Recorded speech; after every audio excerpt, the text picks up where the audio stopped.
यति राम्रो काठमाडौँलाई फोहोर गराउने भए राजा ल्याउन गएको जनता स्याउ चोरेर ल्याए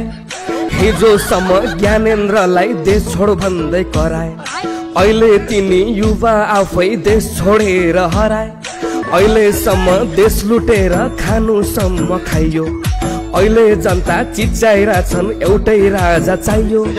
पहिला पनि कुर्ची खोस्यो राजाको के भर मान्छे चेन्ज गर्दा विकास हुन्छ भन्ने छ र ए आमा ल्याम भन्छन् राजा बियर चोर्ने जनताले केपीबाको निन्द्रा खराब गरिदिए नेपालका जनताले जनतालाई भड्काउँदै हिँड्छन् दुर्गा परसाई दाजैले दुर्गा परसाई